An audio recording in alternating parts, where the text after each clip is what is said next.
الحديث السابع والعشرون عن أبي هريرة رضي الله عنه قال خطبنا رسول الله صلى الله عليه وسلم فقال أيها الناس قد فرض الله عليكم الحج فحجوا فقال رجل كل عام يا رسول الله فسكت حتى قالها ثلاثا فقال رسول الله صلى الله عليه وسلم لو قلت نعم لوجبت ولما استطعتم ثم قال ذروني ما تركتكم فإنما هلك من كان قبلكم من الأمم بكثرة سؤالهم واختلافهم على أنبيائهم فإذا أمرتكم بشيء فأتوا منه ما استطعتم وإذا نهيتكم عن شيء فدعوه أخرجه مسلم.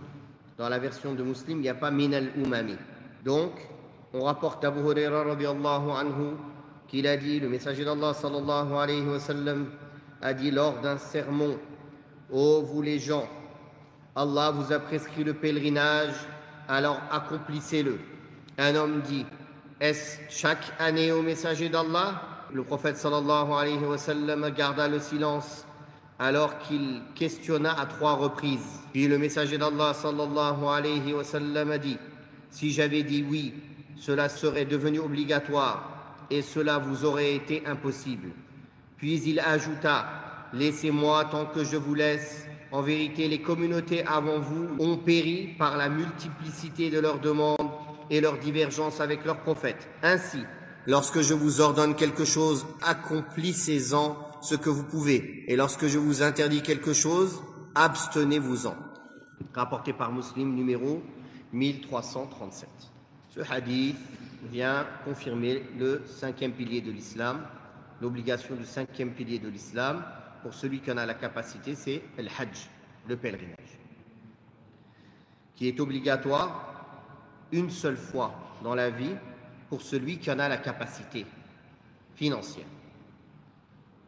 Celui qui a la capacité financière et qui n'a pas la capacité physique, elle lui est aussi obligatoire, sauf qu'il est excusé de ne pas y aller parce que son physique ne lui permet pas.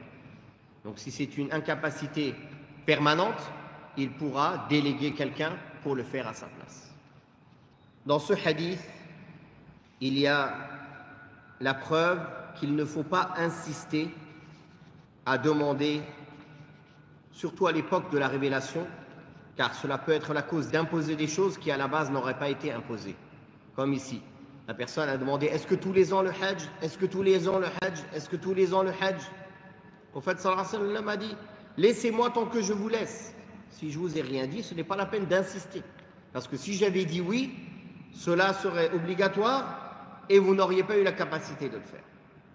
C'est ainsi aussi qu'étaient justement les Juifs.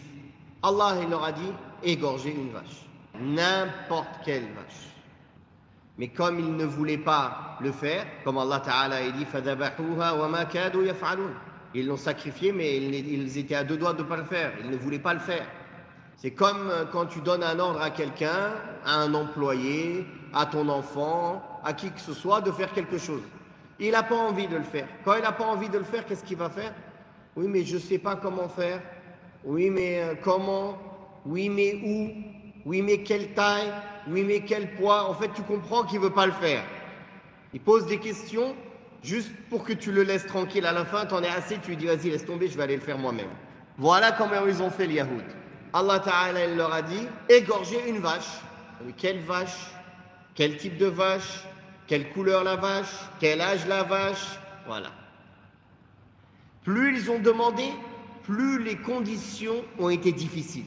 À la fin, c'était une vache très difficile à trouver. Alors qu'au début, ils auraient pris n'importe quelle vache, ils l'auraient sacrifiée, c'était valable. Fahakada. Allah Ta'ala nous a demandé de ne pas poser des questions inutiles, de ne pas poser des questions qui sont dans la recherche de choses méticuleuses qui ne nous aident pas à être des meilleurs adorateurs d'Allah en soi, ni à obéir à Allah correctement. Mais de poser des questions utiles qui nous aident à être des meilleurs serviteurs d'Allah, à bien pratiquer notre religion, à suivre le chemin correct, à mieux adorer notre Seigneur. Voilà les questions utiles. Comment? Comme on a vu avec le hadith de Mu'adha. Pourquoi si, pourquoi ça? On a dit que le pourquoi, on ne demande pas le pourquoi, on demande le comment pour pratiquer. Pourquoi les femmes, elles rattrapent le jeûne et elles ne rattrapent pas la prière? Pourquoi? Aïcha, elle ne lui a pas répondu pourquoi. Elle lui a dit, parce que, au temps du prophète sallallahu alayhi wa sallam, on nous ordonnait de rattraper le jeûne et pas la prière. Voilà pourquoi. C'est un ordre, c'est comme ça. Donc, ici, le prophète sallallahu alayhi wa sallam a donné aussi cette leçon. Aussi, dans un autre hadith authentique, le prophète sallallahu alayhi wa sallam a dit qu'il a rentré le hajj dans la umrah pour l'éternité, c'est-à-dire jusqu'à la fin des temps. Les savants en ont tiré plusieurs règles. Premièrement, que la umrah a le même statut que le hajj, c'est-à-dire qu'il est obligatoire pour tout musulman une fois dans leur vie. Deuxièmement, qu'il est valable de faire la umrah et le hajj ensemble quand on fait un voyage pour le hajj, car ceci n'était pas chez les Quraysh avant l'islam, ce n'était pas connu, ils le séparaient.